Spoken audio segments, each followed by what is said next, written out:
สบายดีเด้อมีความรู้สึกแนวใดที่ว่าได้เบิ่งแย่งน้องๆ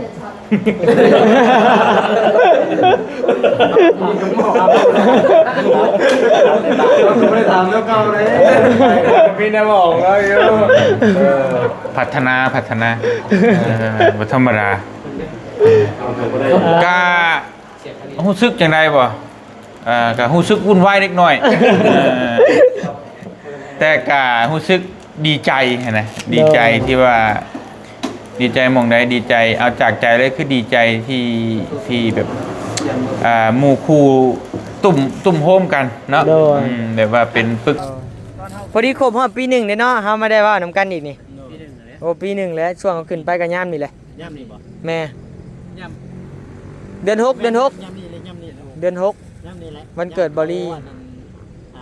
ให้ได้เขาให้ได้ไปบุกเขาให้แม่นแหละตอนนะครับแม่ย่ำนี่แหละลงไปบ้านเบาลิ้นเนาะแม่นแต่ว่าไปพึ่งข้าง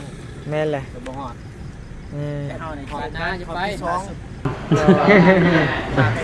บุขึ้น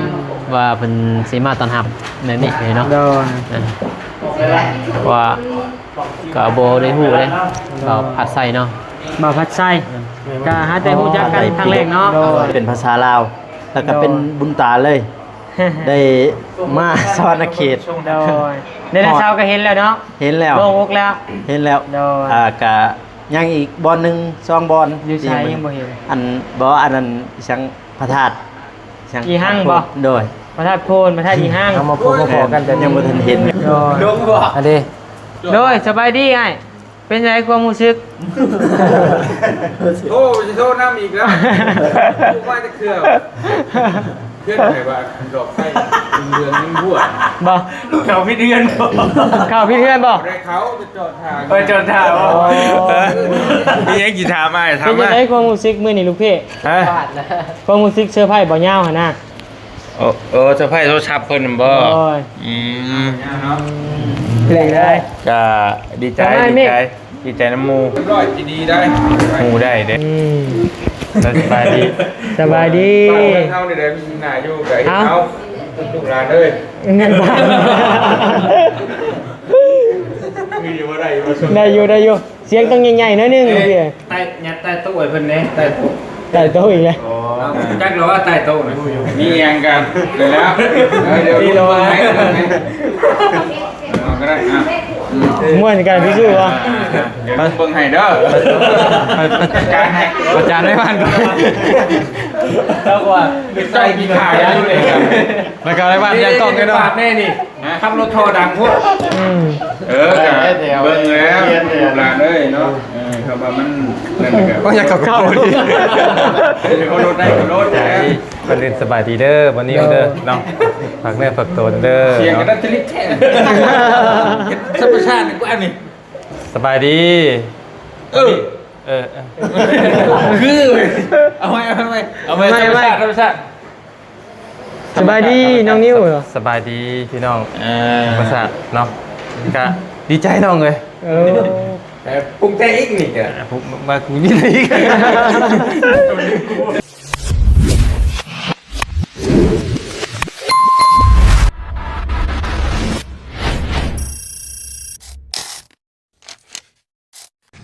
ไปพี่น้องเอ้ยเนาะคำมืดตื่นตาพี่น้องเอ้ยเนาะโดยสบายดีเด้อเนาะพี่น้องเอ้ยทักทายสบายดีเด้อพี่น้องทักทายสบายดีอยู่วงเวียนเซโนกับทีมงานลาวใต้โดยอย่างเดียวนะบัดทินพี่น้องเจ้าทินบ่นิวพาไปโดยที่ก็ให้ทั้งน้องนิ้วลงไปพุ่นจ้ะบ่ไล่โอ้ไปพุ่นบ่ไปว่าไปหลอดเชฟปนบ่จังเมื่อบ่หักคนทางหลัดไปนั่นโหดอยู่โหดแห้งเพราะว่าเคยหลัดไปก็บ่เตียงเมื่อหาเจ้าห้อมน่ะเด้ได้อยู่ก็เมื่อเท่าไรหยกสูงบ่ให้หยกเองเฮาชื่อมาใส่เองได้แล้วเครื่องประมาณจำได้ว่าประมาณก้อนโหลนี่ก้อนละ900คู่ละ900มันมี2คู่2,000ปลาย2,000ปลายบ่แม่นรถเจ้าทั้งหน้าขึ้นทั้งหลังบ่ขึ้นก็ได้โดยบ่เจ็บโดยสบายดีคนรอ ขอวิวน้ำเพิ่นนะฮะขอบคุณมากเลยบ่ได้บ่ขอวิวนะ โอ้ยเอาแต่ทั้งหน้าขึ้นก็พอแล้วเอาทั้งหลังขึ้นน่ะมันสิต้นคุมมันสิสะบัด บอก แม่น แต่ว่าเท่ขึ้นได้รถจ้ะ โอ้รถเฮามันขึ้นเติบหนึงอยู่ ขึ้นเติบอยู่ ไปนั่นนี่พาหนองคนไปเป็นยังไงไปเมืองกระลืมเนาะ ไปใช้กับข้าเนาะดักจึง พากันแก่อยู่พวกโลนน่ะ โดย พา แก่ชุดทางนะว่าไงตอนช่วงน่ะเดี๋ยวนี้โอ้ยบ่ให้แก่แล้วยางน้ำไปแล้วยกสูงเลย ก็ได้อย่าง ยางเบาะเบิ่งเด้อซื้อแม็ก20,000ปลายพุ่น แร ได้ กในช่องหมื่นบ่ แม่นรวมแม็กรวมยางเลย สิบไปละ 20,000ปลายหักแต่เฮิงแล้วใส่ก็ได้ใส่แต่เฮิงล่ะ ขึ้นดีบ่ ฮะ จะขึ้นจะพุ่นบ่ บ่ได้เกือบ7-8 เดือนแล้วไปยักใส่พอดีครบฮอดปีหนึ่งเด้เนาะเฮามาได้เว้านำกันอีกนี่ ปีหนึ่งเลย โอ้ปีหนึ่งแล้วช่วงเขาขึ้นไปก็ย่ามนี่แหละ ย่ำนี่บ่ แม่ ย่ เดือน6 ย่ำนี่เลยย่ำนี่แหละ เดือน ย่ำนี่แหละ วันเกิดบอลลี่ ให้ได้เขาให้นี่ไปบุกเขาให้ 6แม่นแหละ ตอนนะครับ ำแม่ อืม ย่ำนี่แหละ ลงไปบ้านเบาลิ้นเนาะ แม่น แต่ว่าไปครึ่งข้าง แม่นแหละ จะบ่ฮอด อืม เฮาใน บ้านน้าจะไป สอง โดย บ้านนี่ ลาไฟแดง โดย ไป ยังบ่เคยไปจักเทื่อค่อย มีโอกาสกัน ตอนน่ะเบาเจ็บมานำพาเบาเจ็บพาไฟแดงมือน่ะ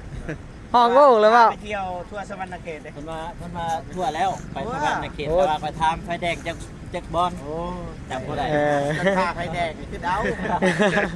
น้ำบ่ได้ เออใครตัวมีตำรวจนะเบาเจ็บเนาะสวัสดีเด้อเบาไล่มานำกันกับเบานิวเนาะพี่น้องไปเดินทางไปอืม บ่หนักบ่รถจ้ะ ฮะ บ่หนักบ่ใส่ยางอะ โอ้มันก็นักอยู่เปลืองน้ำมันอยู่ เพิ่งน้ำมัน แม่นเปลืองอยู่เปลืองน้อยนึง โอ้รถนี่เครื่องอยู่แล้ว แม่น 2,000ไหน บ่แล้วเว้าวิโก้อันนี้จะบ่ฮู้ แล้ว ว่า 2,000ไหน 2ปัญหา 2,000หาผม เอาปัญหาบ่ จักน่ะ เพื่อนเด้ เปลืองไหน1.9ได้น่ะ 1.9กับ2,000หา แดกน้ำมันอยู่ว่าอ้าย 1,000เอ็ดฮะเดี๋ยว1,000เอ็ด ให้ยังพันเอง จักเจ้าแห่งประหยัดรถจ้ะน่ะ 1,000เอ็ด โคตรประหยัดเลย แดดสร้างไหน แอดช่างอยู่แต่ว่าประหยัดแฮง พันเองไปหลักจะซื้อนะ โอ้ยระดับ18 19 เป็น บ่ยังรถจ้ะน่ะลิตรหนึง แต่ว่าเปลืองตัวคามันเนาะ แอดช่างโดย นี่จะ แต่ว่าบ่าวนุ่ง โดย คือดีๆได้น้ำมันรถใหญ่แพงกว่าแล้วเดี๋ยวนี้นะ แม่มันรถใหญ่แพงกว่าเลย แมน ได้สร้างโบกแค่หรอก บ่แพงแอดช่างมีแต่30เท่าใด ไปเบิ่งก็ได้นี่ โดย บ่เติมต้องจะว่าขี่ไปเบิ่งนี่สิ เบิ่งเด้อแอดช่าง32กระส่วน30บ่เกือบซ้ำๆกัน แต่ว่ารอบที่ว่ารอบก่อนน่ะแอดช่างถือกว่าได้ แม่น แต่ว่า เดี๋ยวนี้ เดี๋ยวนี้กระชวนถือหน่อยนึง โดย เดี๋ยว30 ไปว่าเลยก็ไปหากินข้าวกินน้ำไป โดย ไปกิน โด ข้าวย เงินพัดชัย โดย เพราะว่าบ่าวพัดชัยสิเลี้ยงมื้อเช้านี่บ่นิวต้อนรับแล้วแล้วมาบัดนี้บ่าวพัดชัยสิล้างรถใหม่เลยว่าซั่นประมาณนั้นแหละรถจักรเด้โดย ให้ซื้อๆนั่นบ่ โดย อยู่โรงยางพุ่นแล้ว โดย ยังอยู่บ้านแม่นอยู่ ทางดงเห็นบ่แล้ว ตรงเฮ็ด ไปแล้วเนาะ ไกลเติบ ประมาณ20ไปละ จะนี่ไปบ่ โดย เดินตัวนี้ไปบ้าน ถามว่าท่านเนาะถามว่าท่านก็ได้ไปเยี่ยมนะ โดย ถามว่าท่านโครงการนะ เนาะ ถามไม่ แล้วอยู่บ้านสาแตวหั่นละ ไปกันเลยเนาะ แม่นข่อยไปยังมี ใกล้ๆกัน แต่บ้านเกิดเมืองนอนกับบ้านเดียวกันนั่นแหละครับ บ้านโคก บ้านโคก มันโค้งเนาะใส่คุณเนาะ เดี๋ยวเมียพุ่น เมียอยู่พุ่นเมียย่าน โดย เมียน่าสิงามอยู่คันเป็นแบบนั้นเดี๋ยว งามจ้ะ บ่ถ้าขี้ลายนี่เราบ่ยอมเลย แล้วบ่ไปได้ติ บ่ยอมเลยมันใส่ ไปเดินทางไปยันมาหิวข้าวนะไปไปปั๊บปั๊บ โดยโดยไปบ่เจ็บคนรอนักห้องชื่อดังพี่น้องเอ้ย วันนี้เนาะ มา ตอนนี้ได้อากาศดี บ่ แต่ว่าเมื่อคืนนี้ เอ อากาศบ่ปาน อ ใดฝนมันตกเด้ฝนตก ฝนมันตกแล้วมันเลยเย็นแน่เนาะ เย็นเลย อืมไปโอ้เพื่อนเป็นหลังใหญ่เลยสบายดีมาสบายดีเด้อบ่ยาวใช่คือบ่ลองของใหม่เนี่ยยินดีนำลาย เด้อ ๆโอ้ยเนาะไอ้ชายข่อย แรกนี่นอนบ่รับรถมื้อแรก บ่รับแล้ว คุมเห็ดบัดคืนแล้วนั่น พอดีมีเพียงรวนนั่นนึง โอ้ ขอโทษหลายๆเด้อบ่ได้บอก อันนี้หาอยู่ใส่ดิ เห็นน้องนิ้วไปบอกบ่ได้บอกอ้ายมันบ่ บอกใช่ บอกกัน เขาบอกอยู่ บอกแล้ว เนาะไอโก หาอยู่นานห่างแต่ว่าบอกว่ามีเอากระนำเบาเสียงมาเลยเห็นไหม ไป นี่ฮะเงินต้านเนี่ย เคยเห็นแต่หมู่เป็น กันพอกันแม่ โดย กันพอกันแม่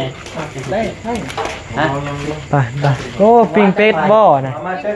โดย สบายดีกันอีกเลยมาเลยไหวมือเลย จะจ้างบ่ชื่อเลย สบายดีเด้อพ่อตะวันโดย นางไล่พี่ก็ได้เด้อพี่ตั้งบ่เรียกสินั่นแหละ ใส่นั่งกัน แบ่ ได้ งได้ระบาดนี่เนาะ ต่อโต๊ะอะแหละคอยว่า นั่ง เอาแต่เจ้าภาพเลย แล้วต่อจะครับ บ่เอาโต๊ะมาออกมาอีกอันหนึ่งบ่ซะบ้านได้แต่ว่า อ่า เป็นสอง ช่องโต๊ะบ่ แยกเลยบ่ แยกกลุ่มบ่จะแยกกลุ่มบ่ เนี่ยมันกับพักคนเลยนะ ว่าดีอยู่นะแดงบ่อยู่ในบ่ในบ่ผู้ปมว่ามี อ่า เพราะคันวานนั่งโต๊ะอ่ะเอาโต๊ะต่อนี่ เปิดประตูเลยต่อโต๊ะเข้าไปแถวเดียวได้บ่ ต่อนั้นนี่บ่ แม่ บอก ต่ออยู่ทางในพี่ ต่อ ก็ได้แล้วแต่ คนไรค มาสามารถ เอา เดี๋ยวว่าคนเลยเออ เฮาเจ้าภาพจัดการเลย เจ้าภาพจงเจริญ พาหลักล่องมาได้หมดนี่นะ โอ้ เอาตู้ไหม เอาตู้มา มีอยู่ อืม มีอยู่ลองเสียงเลย ล่องสองล่องเลย อย่านะอันเพลง10ชั่วโมงนะ เจ๊เป็นล่องกับโบก้าพี่ล่องเลย ติดลิขสิทธิ์ได้ ได้เยอะ ถามเจ้าของเลย คนเลยบอกคนไหนบอก แม่คลิปเสียง จุบนักโทษบ่ ในเรื่องวันหนึ่งเด้อ มา มา ข้าวน้ำเอาเลยไปบนสุด เป็นนี่คนละมองคนละเสือ นักอยู่ไร โอ้มันไปคนละเที่ยบ่ ไปเลย พี่ครับยอดชุบ มาขาว่าจ ก็มีไปพูด โอ้ขามเสีย โอ้บ่เจ็บแล้วสั่นครับ เอาไปเอาไป เอาไปถูกก่อนเฮ้ยเอาไปถูกก่อน เอาข้า เดี๋ยวเดี๋ยว ข้าขอบ เดี๋ยวเอาเลย ขามคำหลังนี่ เออ ข้าว ตัวอยู่กันกันบอก ไล่ไปสบาย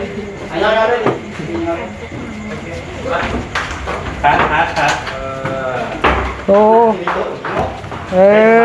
อยู่นี่แหละครับย้ำออกไปอีกย้ำออกไปอีกลูกพี่ย้ำออกไป มันมีสูตรบอกเริ่มเลยไม่งอดตอบมือเด้อ เขาว่าตะปูให้สิตอดมือก่อนยับขาไปอีกเขาอ่ะ ตามมาอีก ยับขาอีกมันเดินยับได้ย่อไว้ตูดขาไว้หน่อย จุดขาไปให้ตุดขาโต้ได้ตุดขา ได้ก็ยังมาซื้อติ๊กกันเลยเลย ใช่แล้วบัดเมื่อเสร็จผมโค้งเมื่อวันนี้ผมย่อใช่แล้วนะ โอ้ยยัง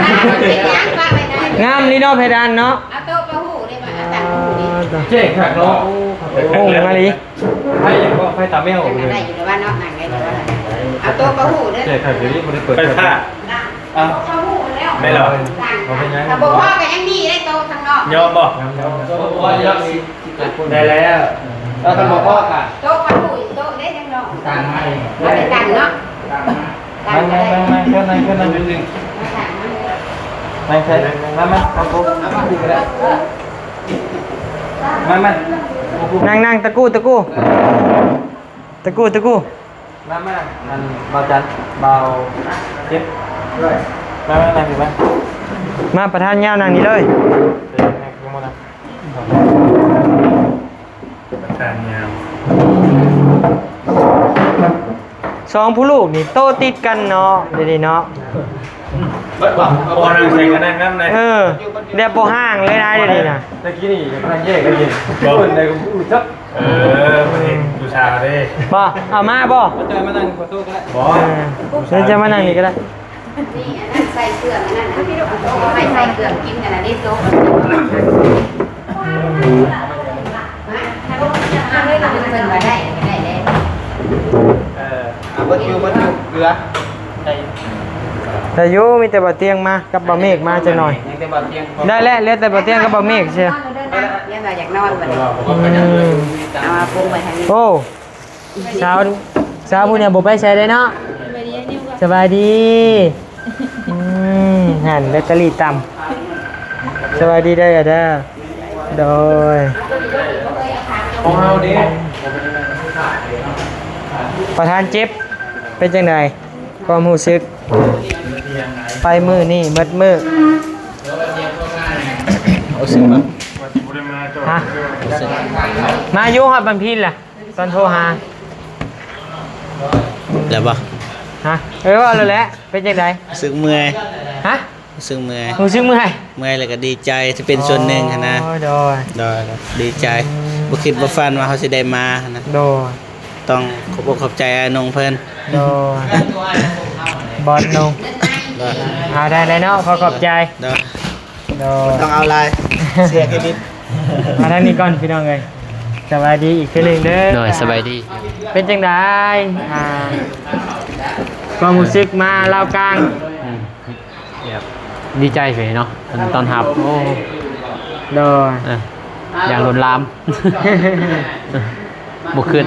ว่าเป็นสีมาตอนหับในนี่เลยเนาะ โดย ว่าก็โบได้หูเลยเราผัดใส่เนาะ บ่าวพัดไส้ก็หาแต่ฮู้จักกันครั้งแรกเนาะ โดยแต่ในเบิ่งแต่ในคลิปบางทีคลิปบางทีเพิ่นเป็นยังไงเนาะ โดย คลิป จังไดกะนี่แหละพี่น้องเอ้ยเนาะบ้านเมืองเฮาลาวกลางมาต่อบ่โกเลยสบายดีเด้อ โดยสวัสดีครับ เป็นจังไดเที่ยวลาวใต้ลาวกลาง กะมวนแล้วก็ได้เห็นแล้วก็ได้ประทับใจแล้วก็เป็นประวัติศาสตร์เลยที่ได้เห็นเพิ่นเปิดพิธี อ๋อ พระไตรปิฎก โดย เป็นภาษาลาวแล้วก็เป็นบุญตาเลย ได้มาสวรรค์เขต โดยในเช้าก็เห็นแล้วเนาะ เห็นแล้ว โล่งอกแล้ว เห็นแล้ว โดย กะยังอีกบอลหนึ่งสองบอล อยู่ไสยังบ่เห็น อันอันนั้นชังพระธาตุชัง อีหั่งบ่ โดย พระธาตุโพนพระธาตุอีห้าง แม่นยังบ่ทันเห็น อยากไปอยู่บ่ อยากไป อยากไปบ่น้องสิพาไปดอก มือ ไป เนาะ บ่ถามบ่เตียงถามลูกพี่เฮาน่ะไปได้หมดเฮาน่ะ เด้อเด้ มาเลย เสี เด้ ยงมาแล้ว ไป กำลังส่งโลเคชั่นให้หมดเลย ก็เด้อเราเคยมาได้ลูกพี่ อืม เคย กำลังส่งเมื่อกี้ เราไว้เลย ก็ประมาณนั้นเนาะ โดย ที่ประทับใจเลย โดยขอบคุณขอบใจ โดย ต่ออีก ต่อกับเบายัง สบายดีเด้อ เบาจันโอ้นักร้องชื่อดัง นักร้องกับอาจารย์ โดย เป็นบุญนั่นแหละ เป็นจังไดอันความรู้สึกมาเที่ยวลาวกลาง ดีใจรู้สึกว่าเป็นบุญร้าย โดย ได้มีบุญได้จังมาพบกันเนาะ มาขึ้นมาสวรรค์นี่ น้า ติ น้ำผ้าแม่น โดย แต่ขอบใจทำบุญแล้วไอ้เตียงเนาะ โดย ขอไอ้เตียงเพิ่นนำหนาพาทางมา โดย เอามาพบมาพอกันแบบนี้พี่น้อง โดย อันนี้ โดยสบายดีไอ้เป็นไงความรู้สึก โอ้จะโทษน้ำอีกแล้วกูว่าจะเคลื่อนเพื่อนไหนว่าดอกไส้เดือนนิ่งบัว บ่ เขาพี่เดือนบ่ เข้าพี่เพื่อนบ่ ได้เขาจะจอดทาง จนถ่าว่า โอ้ยเดือนเนาะมือเลย เครียด เครียดแล้ว เครียดแล้ว เกียร์แล้วพี่เอิญ เนาะ เปิดน้ำนิ้ววัดหน้าวัดใหญ่หน้าวัดใหญ่ใช่ใหญ่อยู่สวรรค์ เข้ามาเข้ามามา ชื่อกันเกินไปเนาะเอ้าหน้าวัดใหญ่บ่ชื่อลงไปนี่นะชื่อคนคุณนะ บ่ฮู้ มีสัญญาณจะดู เอาต่อทางนี้ก่อน เอาหอดใช่แหละ เบิ่นเลยบ่ดีใจเนาะร ขอบใจ วมๆ ข ก็ อบ ได้ ใจเตียง โดย ที่เรานำหนาพาทางมาเอาแต่มาพบมาพอ ใจที่น้ำพามาน ำพาไม้ทอดนี่นี่ คนน้อยใจ โอ้ กับพุทธสุขุสุขคนนั่นแหละแต่ว่าอันดับแรกก็คือโดย โดยอ่ะ ก็ดีใจหั่นแหละ ใช้ยาว่าเอาเมียเดี๋ยวบ่ได้เสียเงินพี่น้องเอ้ย เดี๋ยวนะโตซะ ต่อบริต่อบริ ยังอีกเกี่ยวยังกับไอ้บ้า เอ้า นี้มียังกี่ถามไอ้ เป็น ถาม จัง มา ได๋ความรู้สึกมื้อนี้ลูกพี่ ฮะ พลาดแล้ว ความรู้สึกเสื้อผ้าบ่ยาวหั่นน่ะ โอ้จะไพ่โทรศัพท์เพิ่นบ่ โอ้ย อืม เลยเลย ก็ดีใจ ทำไม ดี มิ ใจดีใจน้ำมู ฮู้ได้เด้ อื ดีใจนำ อ่าจังไดก็ดีใจนํอ้ายยาวหลายๆเด้อเนาะอืม ได้โทรศัพท์ใหม่เด้ บอนห้องอันนี้บอนห้อง บอนห้อง ของเรากลางเด้อห้อง ลูกพี่ เรากัก เล่นครั้งแรกเดือนที่สองแหละ โอ้ยเนาะลองในบ้านบ่ ลองในบ้านเตียง ลองในบ้าน ลงในบ้านเพิ่นว่าจักเพิ่นไปแต่งตั้งตอนใดแล้วบ่จักเอาต่อไปเลย อยู่ว่าบ่ได้มีกาเส้นกาหยังนะต่อไปบอบี้เลย ใช่ ใช่ บ่ได้นี่โอ้ โดย บ่จะดีเด้อ ลืมฮอดบานิวเนาะได้บอบี้ไปเลยก็ได้ ให้เกียรติเพิ่นเด้อแล้ว ลืมเลยนะบอล บ่จะดี เอา เด้อย าวสบายดีบอบี้สบายดีเป็นยังไงความรู้สึกได้พบพ่อกับสาวโบ เราก็มีเรื่องราวของเราเลย ยังสาวโบอยู่เนาะ ในใจเราคุ้มอยู่ด้วยนะ เครียดว่ะเครียดว่ะ มีสองคนมีสองคนของกระยะผมมาคุณนั่นงามคุณนั่นกระยะมาก ก็อย่าแล่นโอ้ยเนาะ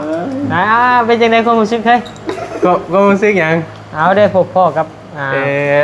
ว่าที่แฟนเด้ว่าที่ยังบ่นั่นว่าที่ยังบ่ทันหวา ก็ สิว่าได้ได้ ดีใจเนาะ ดีใจ ต่อไปบ่ไรเลย ได้เกาะ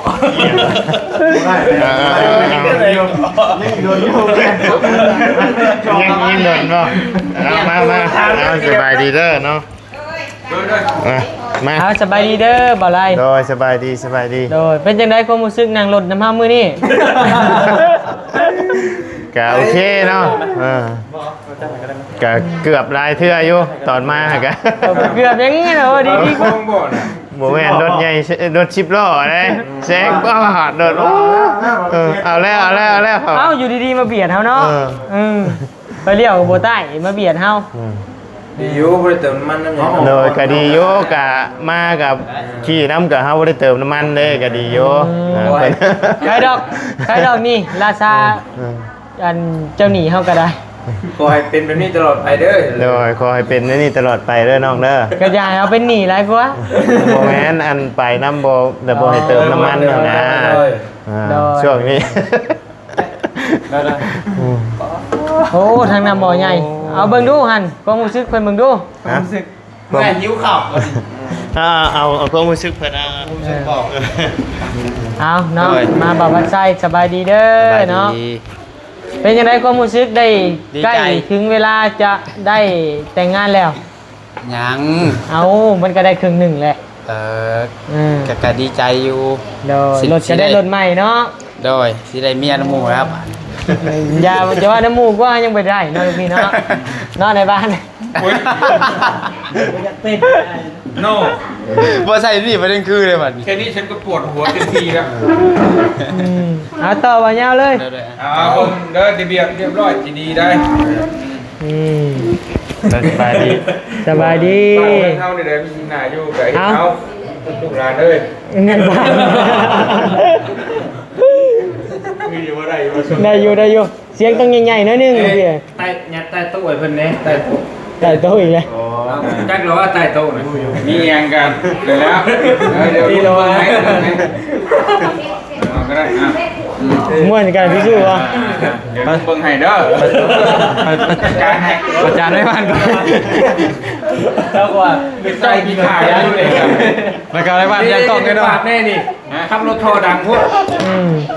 กับเบิ่งแล้วลูกหลานเลยเนาะเขาว่ามันนั่นแหละครับ ก็อยากกับเข้าดิ เขารถได้กับรถแล้วจะหาจะคิดกันได้อยู่ โดนเอาเป็นจังไดความรู้สึกของบ่าวย่าวที่ได้หับรางวัลโทรศัพท์หน่วยใหม่เนาะ ถามว่าอยู่ไม่ได้บอกอยู่ ดีใจก่อนอื่นสบายดีเด้อวันนี้เด้อเนาะฝากเนื้อฝากตัวเด้อ เสียงกันนั่นจะลิแท้ธรรมชาตินี่กูอันนี้ สบายดีคือเอาไว้ธรรมชาติ สบายดีน้องนิ้วเหรอ สบายดีพี่น้องภาษาเนาะก็ดีใจน้องเลย แต่ปรุงแต่อีกนี่แก ผมมาคุยนี่อีก ว่าเอาไว้เพื่อนแน่ไว้อย่างนี้เอาเนาะเอากับท่านได้ถามหมู่ได้ โด โด ย ย ดี เอา ใจ ต่อผู้เสือขาวเลย ใช้ยังไม่ได้บอกอยู่ให้บอก ว่าจ้ะ ถามยาวๆนี่เห็นว่าถามได้เดี ดี ยว ใจเนาะดีใจที่มีเพิ่นชื่อให้ก็ดีใจเนี่ยก็ถือว่าเป็นรางวัลใหญ่เนาะ โดย รางวัลใหญ่ในชีวิตก็ว่าได้พี่น้องเอ้ย มาโชว์ให้เบิ่งอย่างนี้เห็นไหม โชว์เนาะ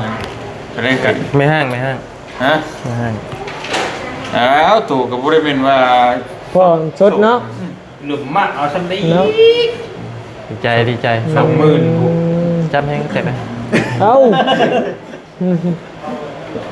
โอ้ยหลุยใช่ไหมโอ้ย เสี่ยวกับโบเว่นบาดนี้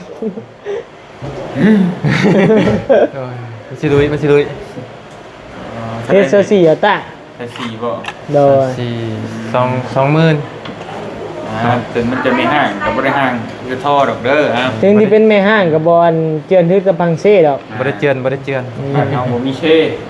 จะป่วย มีแต่เซนูน เซนูกับผมมีน้ โดย ำเช่ผมมีน้ำเออ เอาต่อบาเตียงเลยบาดนี้ ตอนพูดมาแล้ว พอคิวเลย คิดว่านานเข้ามาในกับชีวิตชีวิตอยู่เนาะ โดยสบายดีเด้อบาเตียง โดยว่าได้พี่น้องเอ้าสบายดีเด้อ มีความรู้สึกแนวใดที่ว่าได้เบิ่งแย่งน้องๆ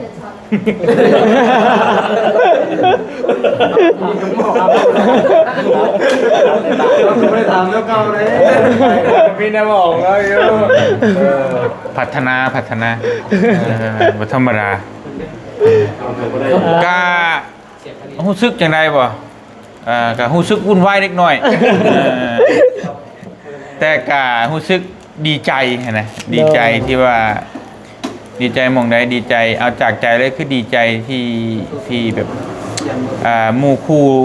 ตุ่มโฮมกันเนาะแบบว่าเป็นปึกแผ่นแน่นหนา โดย ที่ว่ามีความสามัคคีนะเฮาก็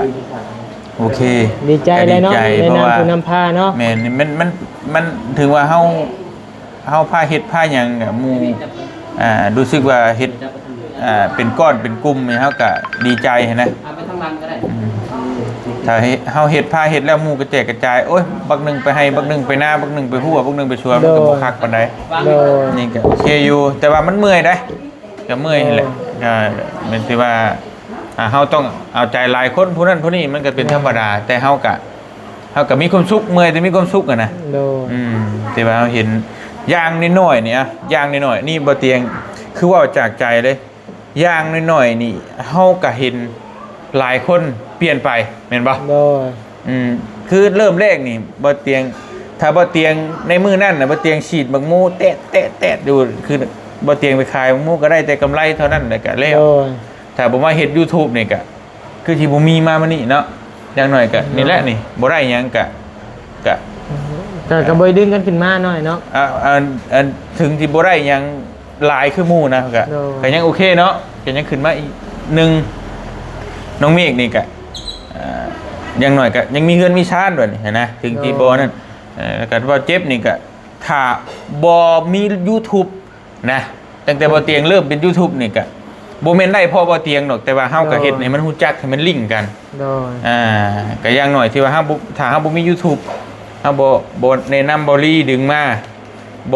บ่จองกันมานี่คือผู้นั่งข้างหลังมันก็สิบ่ได้รถ โดย แม่นบ่ โดย มันอาจจะบ่แม่นได้เพราะบ่เตียงชื่อให้แต่ว่าถ้าเฮาบ่ดึงมาเฮ็ด มัน หฮ็ เกิดขึ้น YouTube มาในนั้นเนาะ แม่น โดย บ่ดึงถ้าเฮาบ่แนะนำว่านี่เฮ้ย YouTube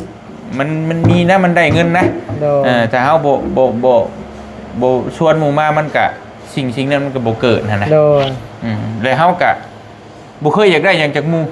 โดย ที่หมู่ได้ก็ดีใจนํคือนี่แหละถึงน้องนุ่งได้รับพอได้พออยู่พอกิน คันเว้าลีกับเฮานี่คะแนนเว้าแบบร้อนๆกับบ่มีไอ้เตียงกับไอ้ลีนี่กับจักเฮาสิไปกลางอันเต้นอันมักปุ้งอยู่ไสเลยเดี๋ยวนี้ อยู่ชั้นนั้นอยู่อุดหนุนอยู่ที่ ตอนแรกไอ้เตียงพาเฮ็ดแล้วแล้วพอจังว่าแบบช่วงหนึงมากับ อันคือหนุนเรื่อยอยู่ดิ โดยโอ้ยบ่ยาวแขนยาวโพดจนไหลหนี้ นั่นแหละกะ โดย แบบมันดีใจที่ว่านี่หนึ่งต่อมาเบานุ่งกะ ก็กำลังก่อตั้งเฮือนซานเนาะ โดย แต่คือพอได้รถได้ล่างขี่ได้รถล่างขี่กับบ่แม่นเงินจาก YouTube 100%แต่มาจากที่ได้เงินสดเชยจากสวนกาแฟแต่ว่ามันก็บ่พอเนาะตัวนั้นเฮาก็ได้เงินจากเก็บนั่นนี่ตื่มใส่นะแล้วมันก็ค่อยเป็นไปนั่นแหละคือลิงก์กันมานี่ถ้าบ่มี YouTube ก็สิบ่เห็นกันพี่น้องพันชอกพันชัยนี่ก็สิบ่ได้เฮารถจักรถหยังนะบ่มีหยังเลยนะเนาะก็รู้สึกดีแหละรู้สึกดียังตะเบาโกยังพายเฮือเขาเฮือนอยู่ตอนนี้ก็จักสิเฮ็ดจังได๋น้ำท่วมบ่น้ำท่วมเอาเลยลงไปลาวใต้ยังไงก็อยู่แต่ผู้แต่เขาพอยังเป็นน้อง เขาเฮือนเพิ่นอยู่ในเกาะได้เฮือนเพิ่นเด้โอ้บ่ธรรมดาเด้ โอ้พายเรือเข้าเอาพายเรือเข้าบ่เฮือนจ้ะอยากไปเยี่ยมเด้ โอ้จะไปแล้วขี่เป็ดหลายอยากไปเยี่ยมเดี๋ยวว่าอยากไปเบิ่งเดี๋ยวว่าต้องได้ขี่เรือเข้าตลอดนะจริงครับเป็นเก่าได้แปดงามเป็นเก่าพี่งามดูไป อ๋อโดยบุคคลเขาได้ขี่ พอดีเนาะเป็นฟิวตลอด ว่าไง เนาะฟิวอีกเอาได้เนาะป่วยเลย ว่าไงเจ้าของอันก็ชนอัน บ่นะ โตได้ ถ้า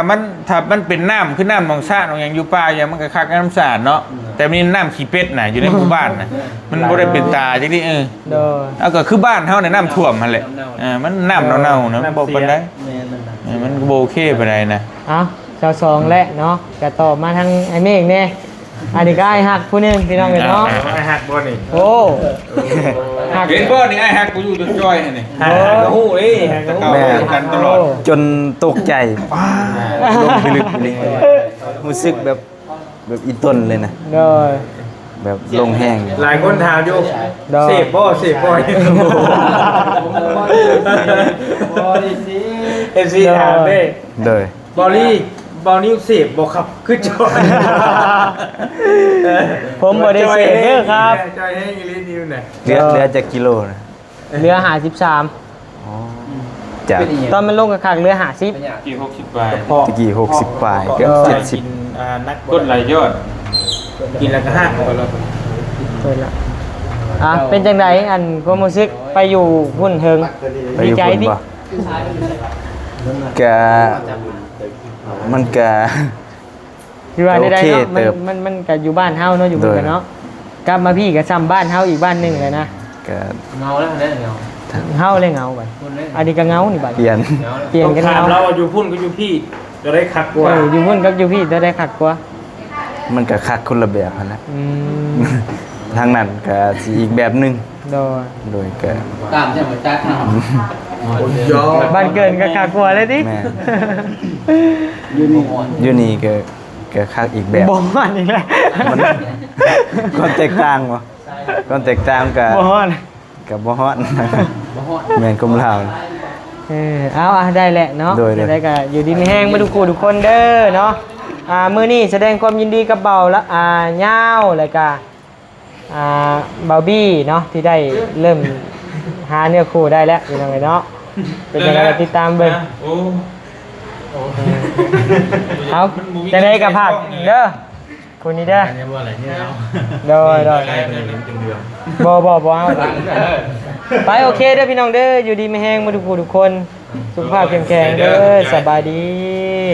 เด้อบ๊ายบายพี่น้องเลยเซ่